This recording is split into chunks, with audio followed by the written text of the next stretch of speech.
Now, there is one bit of sanity in the context of this completely obvious and partisan attempt from House Republicans to distract from the Robert Mueller investigation by saying the House investigation into Trump-Russia collusion is over. For the most part, we are seeing Republicans say, there's just nothing here. We did a full and totally credible investigation, and that's absolutely it. There is, however, one Republican on the House Intelligence Committee who has a little bit of a different view, which is that it's the investigation that has lost credibility, and that's the reason why it needs to end. And it happens to be Florida Republican Congressman Tom Rooney. Tom Rooney was interviewed yesterday by Aaron Burnett. He admits the investigation was completely off the rails. He says there is evidence that Russians worked to help Trump, although the extent to which that took place, he is unsure about. And he also said that this is an investigation that lost credibility. Let's listen to the congressman. If you're saying, yes, you have seen evidence of this, but it sounds like there's disagreement, frankly, between Republicans on your committee, well, of exactly where it is. If the Senate, again, emphasizing, the Senate hasn't ended theirs, Bob Mueller hasn't ended theirs. Why are you all ending it?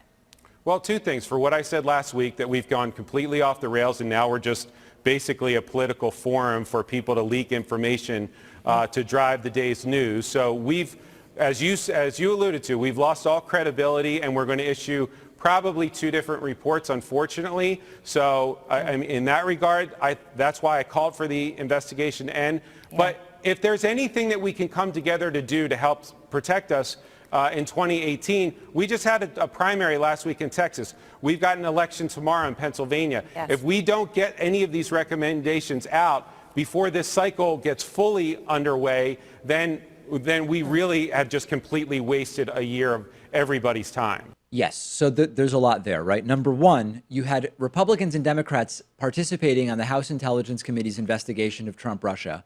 They sat in the same room. They heard the same evidence. They participated in listening to the exact same witnesses.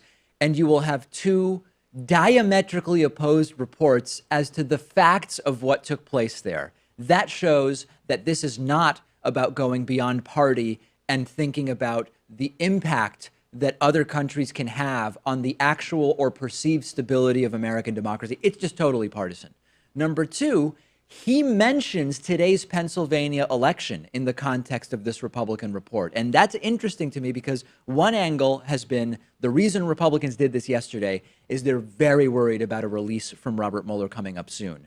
The other angle, which is less convincing to me but interesting nonetheless, is that Republicans know that tonight, in a special Pennsylvania election, in a district that Trump won over Hillary Clinton by about 20 points in the 2016 election, a Democrat might win, and that it is yet another attempt to preemptively distract from that. I don't know which it is, but what I do find interesting is that Tom Rooney is not running for re-election. And much like other retiring Republicans, remember Republican Senator Jeff Flake from Arizona, they seem to have grown a spine when they're all of a sudden not running for anything anymore. And this actually really makes me think we're onto something when we think about term limits. When they don't have to go back and face the donors, or when they no longer care about Trump hate tweeting them into oblivion and maybe affecting their reelection chances, they start making an ounce of sense. But I would make the case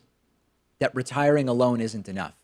They are still complicit in what's taken place up to this point. And I would have preferred to hear from Tom Rooney earlier in the investigation that his party is not taking it seriously, that they are doing everything they can to just end it sooner than later, because it's great that he's saying this now, but it would have been more useful to know it before so that maybe something could have been done about it. And coming soon, by the way, the Democratic version of the end of the investigation report, which will no doubt be drastically different than the Republican one, so different that both couldn't possibly be true. We will learn about the totally distinct realities that the Republican memo alludes to versus the Democratic memo on this. And that's the real tragedy, right?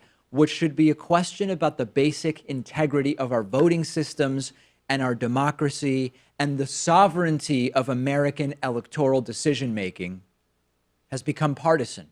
How much do we want to stop others from meddling in our elections? It seems the answer depends on the party affiliation and whether your guy benefited from the alleged meddling. It's disappointing, and it's quite frankly really depressing.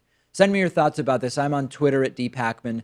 The show is on Twitter at David Pakman Show. Today's program is sponsored in part by Brilliant. If you watch our channel or listen to the podcast, yeah, you're into politics and you follow the daily news and you want to be informed about the world around you. But maybe you also want to dig a little deeper. And on the program, we talk about climate change and taxes and technology, political philosophy, to really understand these issues at a deeper fundamental level. You have to familiarize yourself with what's actually sort of underpinning all of it. And that's math and philosophy and the hard sciences and social sciences. And that's where Brilliant comes in. It's a truly unique and innovative online learning service which lets you master important real-world math and science concepts. This includes probability and statistics, logic and problem solving, renewable energy, climate science, criminology, you name it. And you can get started right this second by signing up for free at brilliant.org/David Pakman.